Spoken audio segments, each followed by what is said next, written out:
Hello everyone and welcome back to my channel. My name is Bree Buonomo. Hi if you're new here, or hey if you've been here before. And today I'm going to be talking about my April wrap up. Wow, I don't know what month it is anymore. It's just kind of all blurring together into one gigantic 3-part year since 2020. I don't know what anything is anymore. So anyway, if you're new here, this is the part where I just kind of sum up the month, things that I might not have talked about or maybe you didn't see during any of my vlogs. And because I did decrease the amount of videos I have been making lately, normally just once a week. Sometimes I skip a couple weeks, it depends. Because of that, I do typically like to include this little wrap up in order to talk about the books I read, the things I wrote, and some personal life tidbits. So on that note, I have quite a lot to talk about, so let's just jump into it. The first thing I'm going to talk about is all the books I read in the month of April. And surprisingly, I don't know where I came from, but I read 5 books in the month of April. And I had quite an assortment. So let's just start with the first book I finished. So the first book that I finished in the month of April was Burn Down, Rise Up by Vincent Turredo. This is actually an advanced copy that I received through NetGalley, and it comes out on May 3rd. So by the time you are seeing this video, it will be out and you can totally go get your own copy. I loved it. So this is a YA speculative horror novel, and it follows a teenager named Raquel who lives in the Bronx. And while she is there, a lot of kids in the Bronx start playing this type of game where it's kind of like a Bloody Mary ritual where they are supposed to do something in the tunnels and something scary is supposed to happen. But suddenly teenagers are going missing, and the few that return seem to be infected by some kind of disease that doctors can't explain. So when Raquel's mother actually gets infected by a teenager who wanders into the hospital after playing this game, Raquel suddenly has a stake in the game itself. And she is trying to figure out what's going on, because not only is her mother affected, but one of her childhood friends, Charlize, is impacted because the person that infected Raquel's mother is her cousin. So they're all kind of trying to figure out this mystery and getting swept up into this game called the Echo Game. And as they're doing this, they start to uncover more about the history of the Bronx and what happened to a lot of the BIPOC individuals who lived there during the 70s. So there's kind of like a history component to it as well as a horror component, and it's pitched as Stranger Things meets Get Out, and I think that's a very good description of it. It also has a lot of great representation, including a sapphic romance and non-binary rep, as well as Afro-Latino rep. So overall, I think it's a really good book structurally, and I had a lot of fun. I actually felt very compelled to read it, even though I think there are probably some technical issues. Some things didn't quite make sense all the time, and there were definitely flaws with characterizations. There was some insta-love at some parts, and there was some like plot conveniences. Those I felt like I was able to kind of look past because I was so swept into the story. It definitely had a very good pacing to it, and it was keeping me on the edge of my seat. So for that, I really like it. I also thought it could be very visual. The descriptions were very good at times, but other than some of those little plot holes and things that were never really fleshed out or closed up fully, I really liked it. I think it is a strong and great debut, so I would highly recommend going out and grabbing it. The next book that I finished in the month of April was Suicide Notes from Beautiful Girls by Lynn Weingarten. This book follows June and Delia, who were best friends at one point, but about a year earlier from when the novel takes place, they stopped being friends. And when the novel begins, June finds out that Delia took her own life, and in a pretty gruesome way. And because she stopped being friends with her, she's just left with a lot of questions. So they're is kind of a mystery component to try to understand why she did it and where like this came from, and just her own guilt and remorse for not being able to be there for her, especially because she called her the night that she supposedly died. But as she starts to try to ask questions and figure out what happened to her friend Delia, another person comes in who claims to be Delia's boyfriend and says that he believes she was actually murdered. So the two of them start to embark on trying to uncover the truth. And as, you know, June starts to go down this rabbit hole, she starts to find answers that she didn't know she was even asking. And it unfolds from there. I don't want to say too much more because a lot of it can be pretty spoilerly, because there was a lot of plot turns in this book and it was definitely interesting. Now, I didn't like this one as much as Burn Down, Rise Up, but it did have that same kind of compelling feature about it. Even though I would say, you know, this is kind of a contemporary, it's also a bit of like a mystery in it as well. And there's a lot of like questioning morality in the book. You're questioning like why you do things and how we feel about them and how we look at other people when they do things that go against our own morals.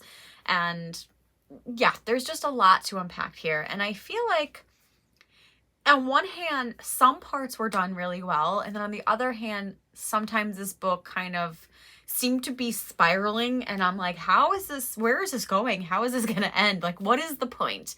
So there was both, like, it was open-ended in some ways, but then also where I'm like, what did I just read? And I feel like this book was kind of like a 13 Reasons Why. Like, it wanted to be edgy, like 13 Reasons Why was when that came out. And I also feel like it wanted to be what Mindy McGinnis does with her thrillers, but I feel like it didn't quite live up to Mindy McGinnis's level. And Mindy McGinnis is one of my favorite authors, and she structures books and novels so well that I feel like this is where it wanted to go, and it never quite got there. So while I did enjoy the book, it didn't quite leave me as satisfied at the end. But what I will say is that this is a pretty fast-paced book, and it does take you on quite some rides. There's definitely a lot of trigger warnings for it. There's trigger warnings for suicide, for mental health, for sexual assault. So it's definitely it's not a lighthearted book whatsoever. And if you are someone who is triggered by those things I mentioned, I would stay away from it. But if you're not triggered by that, then it could be an interesting book to read. But overall, I'm not mad by the book, but it wasn't my favorite read of the year. Next, I don't have enough time to really talk about this book, but I finished Gods and Monsters by Shelby Mahurin, and this was over 600 pages of nonsense, and it hurts my soul. I don't even know how to start this. Serpent and Dove was one of my favorite books of 2019. When I started that channel, I finished the year reading Serpent and Dove, and when I did my wrap-up of the year, I believe it was number 1, if not number 2. And I loved the concept and the simplicity and the fun that it brought. And then I read the sequel, which was Blood and Honey, and then I got to Gods and Monsters, and I felt like nothing made sense. And I just really didn't like them anymore. I didn't have fun. The books weren't fun after book 1. And even though book 1 was definitely silly at times, and there were like, it was an overdone of tropes, like I just felt like it was succinct and what I wanted the book to be. I wasn't expecting anything like Trials and Tribulations or Grimdark, and I felt like the last 2 books really tried to change how the story was going, and I think it was too much. Like, these books are way too long. They don't really offer anything to the story, and I just wish, if anything, it would have stayed a duology, because most of the second and third book I felt didn't matter anymore. I got really confused. I got really bored. I stopped listening half the time, and I feel like I missed sections and it still didn't matter. Like, nothing mattered in the end. There was also like references that happened in book 2 that really didn't come about in this book at all, and that kind of made me mad. Like, there were references to the gods, but like we didn't get any world building with that, and there was a character that might have been part god, and that was just blown over and never brought up again. And if it was, I think I blocked it out because I just didn't care. So it just fell flat for me. I didn't really care about the romances. I didn't care about the relationships. I just sadly didn't care. And I don't want to bash on this book because I feel like Shelby Mahurin is an awesome author. Like I said, Serpent and Dove was one of my favorite books, and it still is. I just don't think I will ever read the sequels after this. And I know that she has a spin-off series, and I'm not interested at this point. So if Shelby Mahurin comes out with another book series, I will likely read it. But I don't think I'm going to continue in this world because I just lost all interest in it by this book. And I don't want to talk about it anymore. But after finishing Gods and Monsters, I might have found one of my favorite books of the year so far. And I'm going to combine the two because they're technically in the same series. So the first book is Rolling in the Deep by Mira Grant. It is a novella that follows a group of individuals who are tasked by this network called Imagine, and it's kind of like a knock on sci-fi / like Discovery, where they make kind of mockumentaries and fake documentaries of like things like mermaids and the unknown.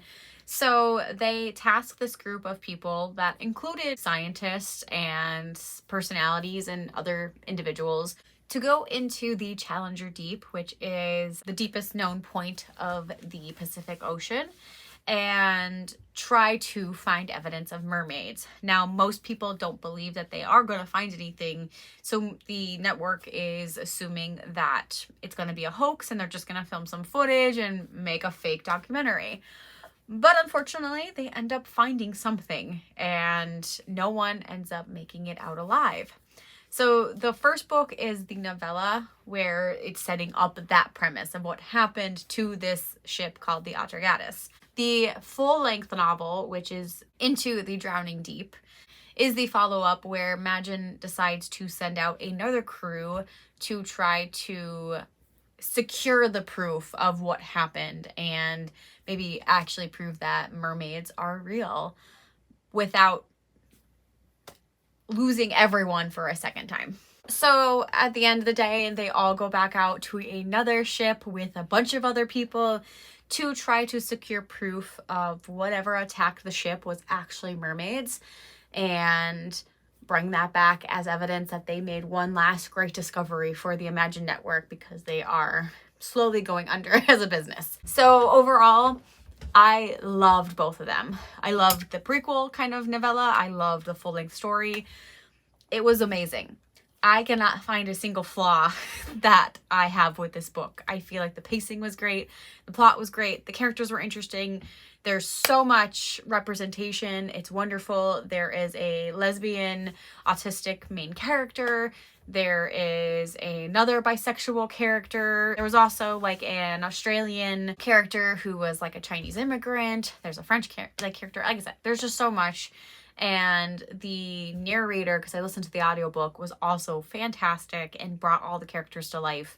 I literally at one point was driving my car listening to it and thinking I was at a movie, and it kind of like literally took me a second to be like, oh my God, I'm just so immersed in this, and I'm like envisioning it so crisp and clearly that I can easily see it be a movie. Like, it's just amazing. Or like a mini series. I would love this to be a show. Like, it's so cool. And there's a little bit of mixed media where they have like interviews and lectures and like write-ups and stuff like that from like the past / like the present. So it's definitely really cool, and it's a really fun read. I know my friend Lindsay Puckett on YouTube had said that I need to read it, so I just decided to take the plunge, and I have no regrets. I love this book. It's definitely going to be one of my favorites of the year. I have no doubt about it. And I'm so happy to read more mermaids. Now, it's not anything like my mermaid book. It's not fantasy. This is a more horror book where it is like there are intense scenes. It's kind of scary. It is adult fiction. So I would say it's more horror, fantasy, sci-fi, if anything. There's a lot of technical terms, and it sounds very smart. It sounds like the author did a lot of research for like what she would be, like what professions and what type of scientist would be on this ship. And whether it's true or not, it sounds like it is, and I buy it. So I think that leads to the believability of like this could happen. Overall, loved it. It was a great time. And now heading into the things I wrote in the month of April. And this is really just going to be my Camp NaNo update and how I did, which I did okay. I didn't meet the goal that I set out to meet, and that's fine by me. So I had said that before I really started working on Project Mermaid again, I wanted to be queried for my first round. And in the month of April, I queried 15 different individuals, most on the 1st, 2nd, or 3rd of April. And I queried 2 more on like the 18th because I was waiting for them to open. But overall, I got 15 queries in, and I got 8 rejections back in the month of April, which is fine. I love making exaggeration TikToks right now about my misery of rejections, but I actually don't feel terrible. I know it's part of the process. A lot of the rejections I'm getting are from pretty big agencies, and some of them are pretty big names within that agency. They are kind of like this is probably a pipe dream, but I'm going to try it anyway. But the later rounds that I have with agents I'm waiting for to be open again, like those ones I think would hurt me more, because some of them I really feel like they're my agent that I would want, and I don't know how it's going to play out when I get rejected by them. So I'm sure it's only a matter of time. But that was great. So after I did my queries though and sent the majority of them out, I did start to do Mermaid a little bit. But I've been experiencing a little bit of burnout with school right now because April was very stressful. I knew going into camp, which is why I didn't really set a concrete goal or do vlogs or anything like that I was going to be stressed with school because I really needed to do a lot of hours in a short amount of time, and I was having a lot of instability with my clients. Thankfully, they did kind of calm down and even out so that I was able to get the hours I need, and for the most part, I will know by the 6th of May if I pass and I can start my internship, but I think I'm going to pass. I think all of my work is actually in. I have to submit one more piece of paper in order to be complete. So I think that'll be fine. And but because of that, I didn't have much motivation to write, and mostly because I was coming home and just kind of like plopping. I read a lot, which helped me with my mental health, but I didn't really write a lot. And the writing I did though, I love. And because of my all-nighter, I ended up editing 8 chapters of Mermaid. I wanted to go back and start my synopsis and my query letter. I wanted to write a query letter to kind of focus on what I want. And I also want to start the synopsis so that by the time I'm done with the book, I have my synopsis written and it just needs to be edited. I think that advice that was given to me is going to be the best, but I didn't start either of those yet. I did write some pitches for Twitter contests that I'm not going to be able to do for a while, but I love this book. I pitched it to people. They seem to be obsessed with it. I'm just really, really excited about this book, and I can't wait to finish it. But on a good note, I actually started plotting another book. But for real, I'm actually so excited. So I'm actually going to be co-writing another book with someone new. This is going to be the first time I'm not co-writing with Caitlin. And it's weird and strange, but it's so exciting and invigorating. And I'm just so excited to share ideas with someone. And I will be writing a book with my fellow author tuber Kelly Wright, and we are going to be aiming to finish it in Camp July, when I should have a lot more time to write because I feel like I'll have my life a little bit more together. So we are currently plotting a German fairy tale folklore inspired fairy novel. But we are taking a little bit of more inspiration from the Germanic tribes and the German fairy tales and their lore. So the Moss people and the Black Forest and all of that kind of stuff. So I'm just very excited. We have a couple chapters plotted. We have a lot of like brain dumping of ideas and how to formulate them. So by the time July comes, we should have a full outline. But the stuff that we have now is, I'm so excited. I can't wait. So even though I haven't been really focusing on Mermaid, I put a lot of time with Kelly of like talking and plotting through this stuff, and both of us feel like this will be a very healing book for us in many ways, and I'm living for it. I love it. So I can't wait to write that and to hopefully share that. I feel like we can get that somewhere, and I'm obsessed, and I pitched it to 2 people and they're obsessed with the idea. So that's gonna happen. We're gonna have that book written. So yeah, overall, I'm very ambitious for the rest of the year. As always with me, it's likely not all going to happen because I would like to write and submit a short story, finish Mermaid, edit my sci-fi novella that I started, write a book with Kelly, finish 2 books with Caitlin. Could I do it? Yeah. Could I do it while doing grad school and a full-time job? Probably not, but we're going to be hopeful, so we'll see. But yeah, that's my writing updates for the month. And last but not least, my personal life. My personal life has pretty much been consumed by school.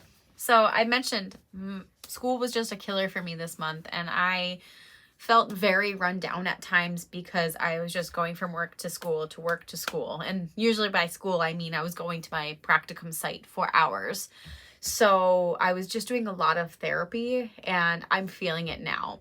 Because I know my current job, like the school will be closed come June for summer break.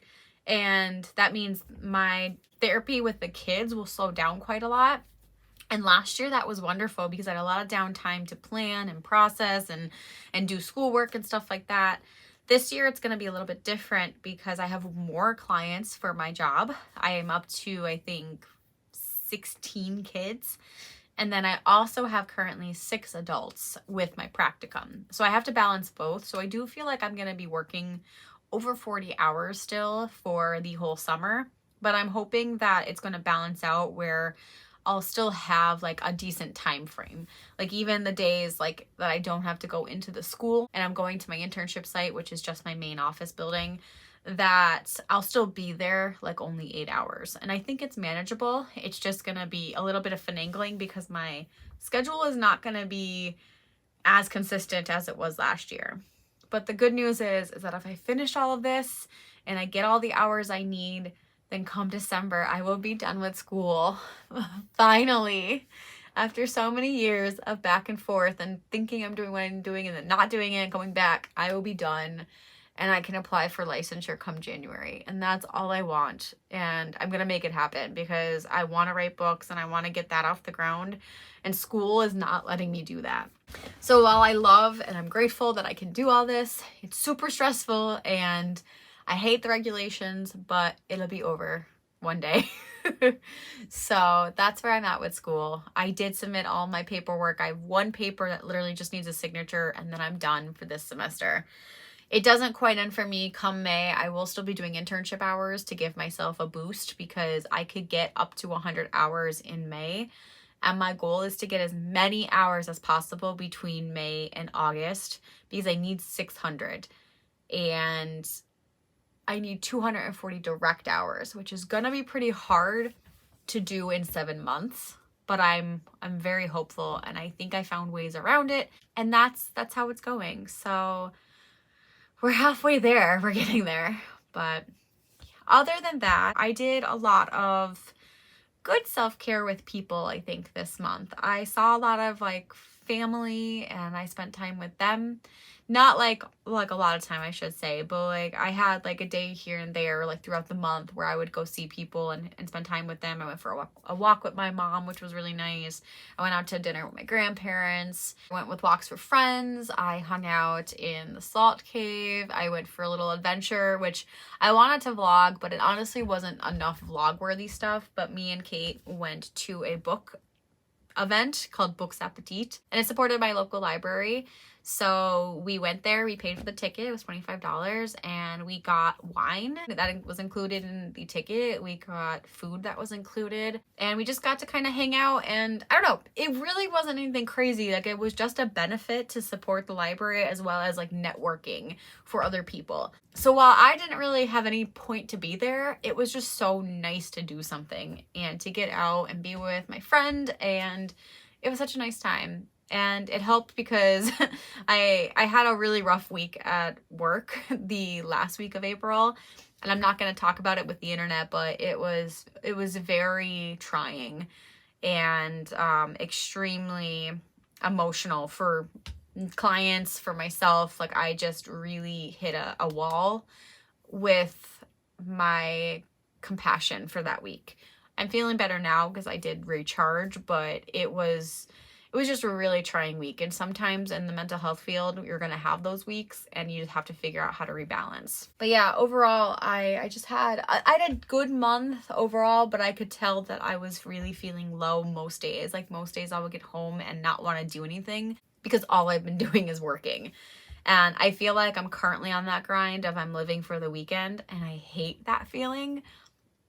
But I understand that's only going to be temporary for me. So I really do try to pack so much into my weekends, and sometimes that's not the best, but I do feel good during the weekends. It's just come the work week, I really slow down and I struggle. So overall though, personal life is going well. I just don't feel like I have enough to talk about, because if I did, I'd probably vlog about it. But come May, I have a lot of exciting things to do, and I do hope to have some more vlogs and maybe some sit-down videos. I mean, there's only like 4 weeks in the month, so I don't know how many I'm gonna have, but we're gonna try. So anyway, that is gonna be it. I'm gonna stop rambling. This video is gonna be way too long, like always, but let me know down below about how your April was. What are some books you read? What are the things you wrote? And how are you doing? Just tell me that. That's gonna be it for me. So until next time, I'll see you then.